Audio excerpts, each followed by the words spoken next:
Chapter 10 of The Hound of the Baskervilles by Sir Arthur Conan Doyle. Extract from the Diary of Dr. Watson. So far, I have been able to quote from the reports which I have forwarded during those early days to Sherlock Holmes. Now, however, I have arrived at a point in my narrative where I am compelled to abandon this method, and to trust once more to my recollections, aided by the diary which I kept at the time. A few extracts from the latter will carry me on to those scenes which are indelibly fixed in every detail upon my memory. I proceed, then, from the morning which followed our abortive chase of the convict and our other strange experiences upon the moor. October 16th. A dull and foggy day with a drizzle of rain.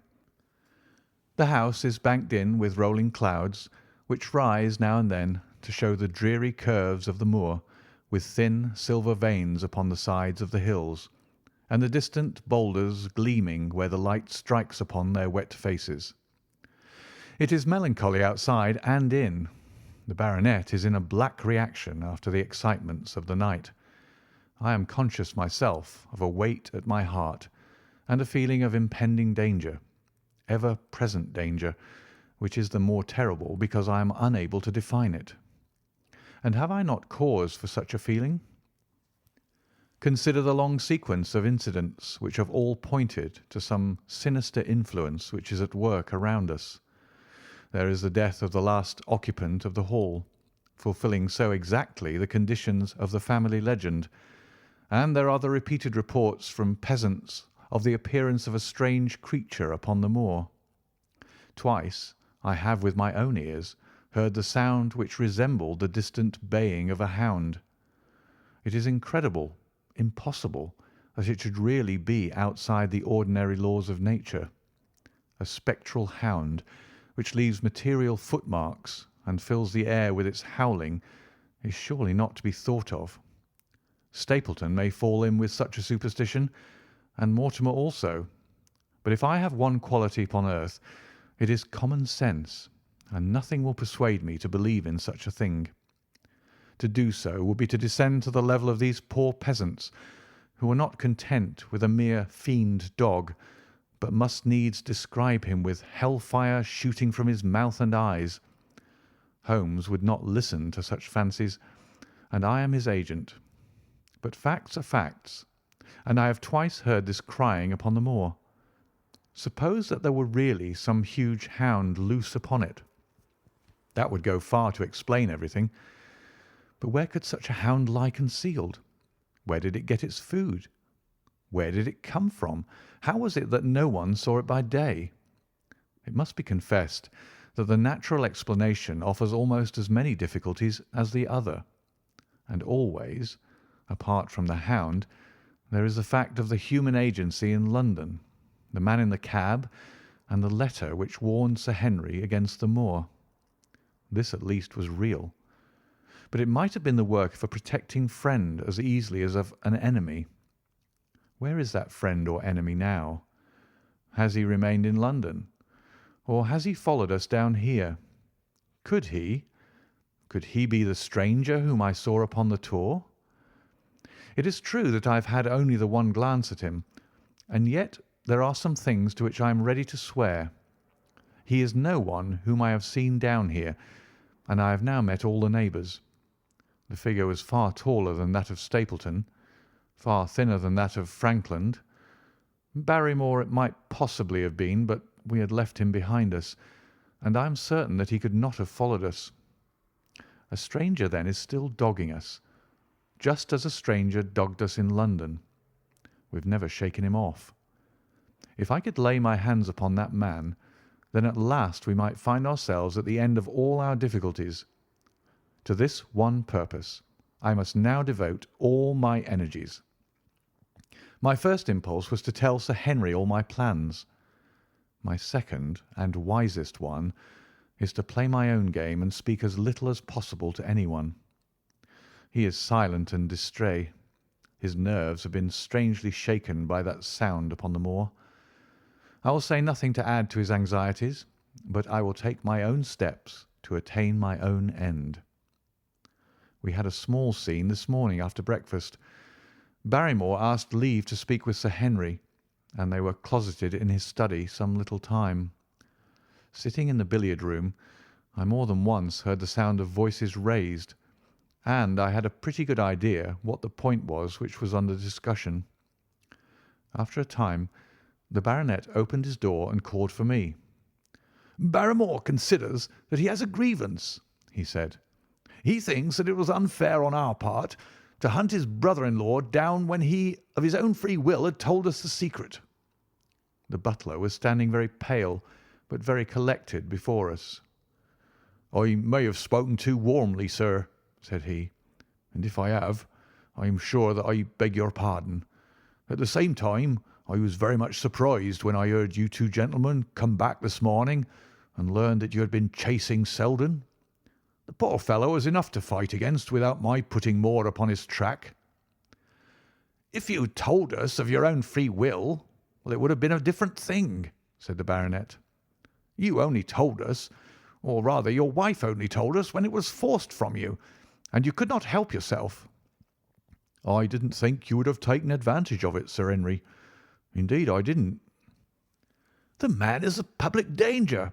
There are lonely houses scattered over the moor, and he is a fellow who would stick at nothing.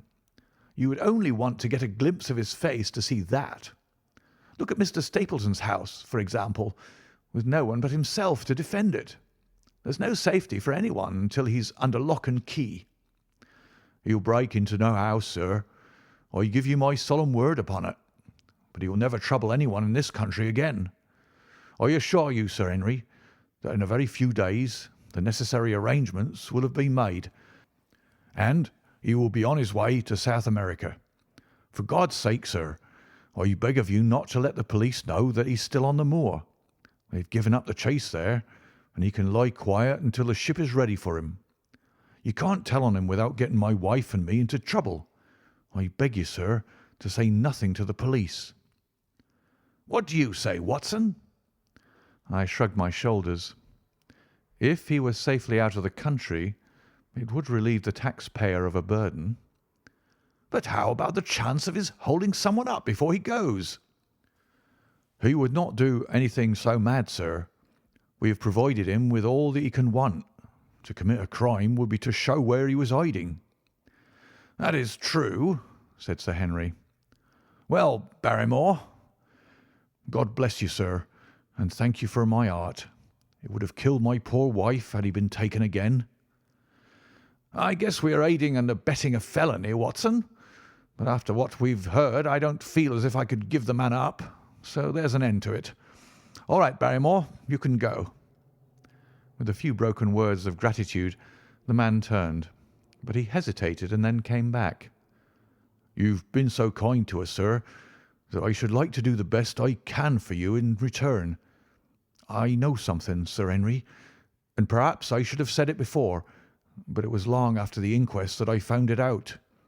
I've never breathed a word about it yet to mortal man.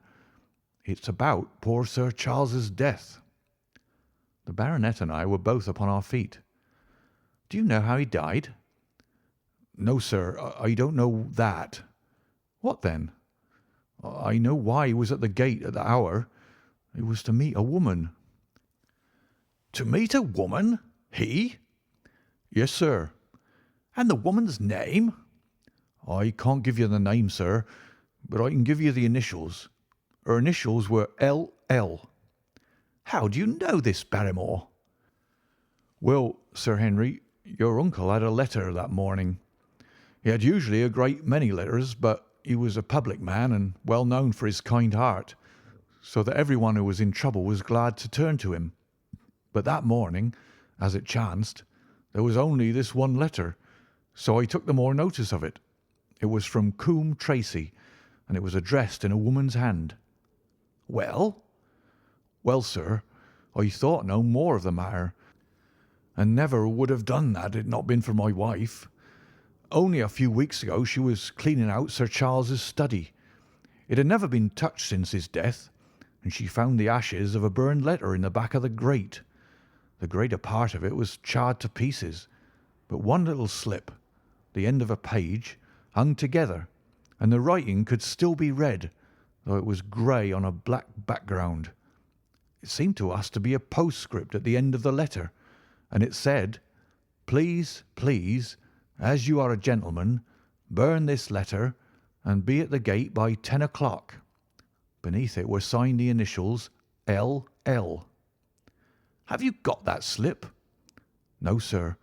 It crumbled all to bits after we moved it. Had Sir Charles received any other letters in the same writing?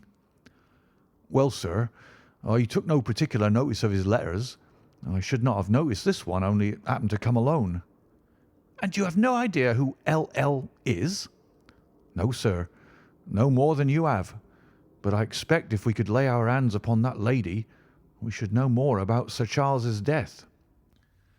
I cannot understand, Barrymore, how you came to conceal this important information. Well, sir, it was immediately after that our own trouble came to us. And then again, sir, we were both of us very fond of Sir Charles, as we well might be considering all he has done for us.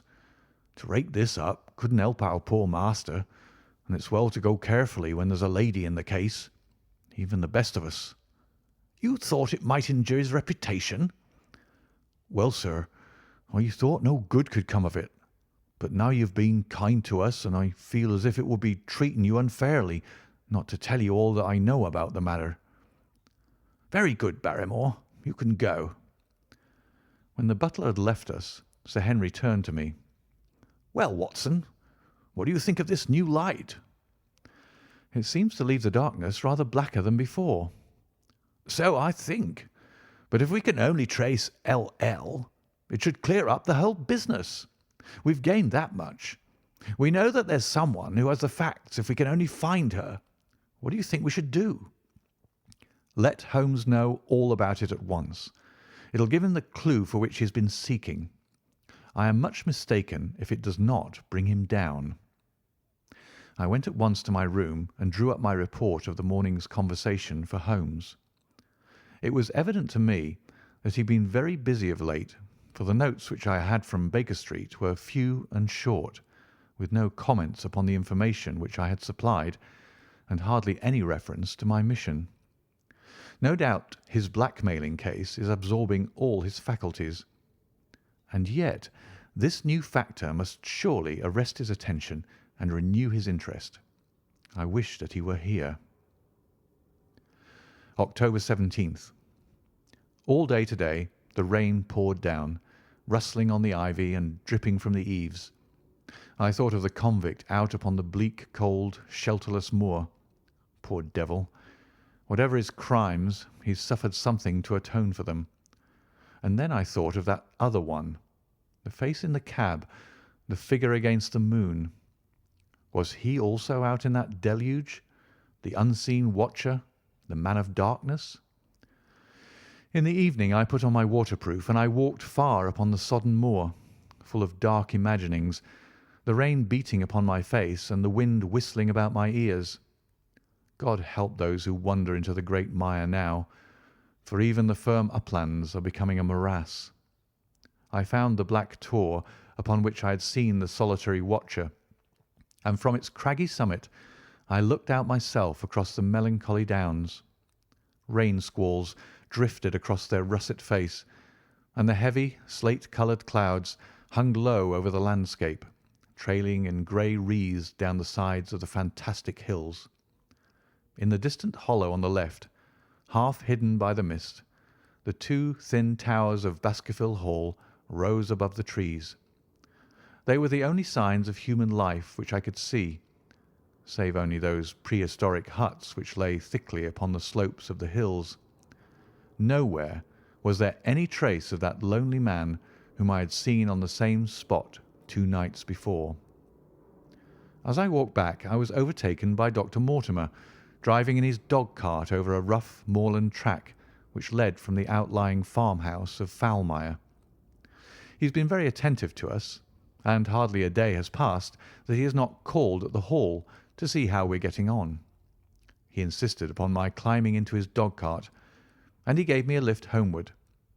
I found him much troubled over the disappearance of his little spaniel. It had wandered on to the moor and had never come back.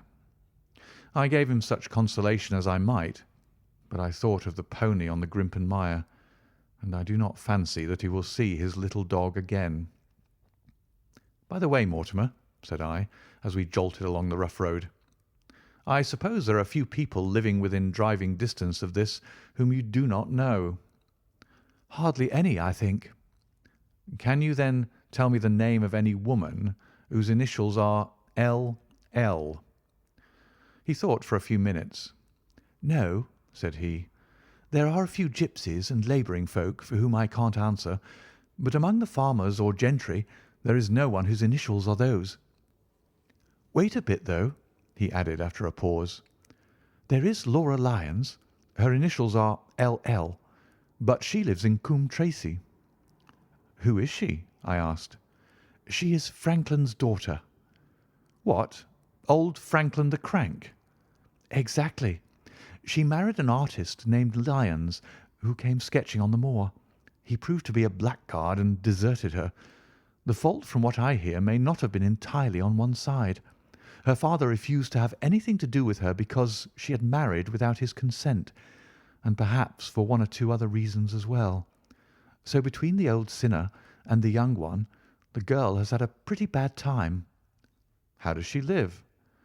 "I fancy old Franklin allows her a pittance, but it cannot be more, for his own affairs are considerably involved. Whatever she may have deserved, one could not allow her to go hopelessly to the bad. Her story got about, and several of the people here did something to enable her to earn an honest living. Stapleton did for one, and Sir Charles for another. I gave a trifle myself. It was to set her up in a typewriting business." He wanted to know the object of my inquiries, but I managed to satisfy his curiosity without telling him too much, for there is no reason why we should take anyone into our confidence.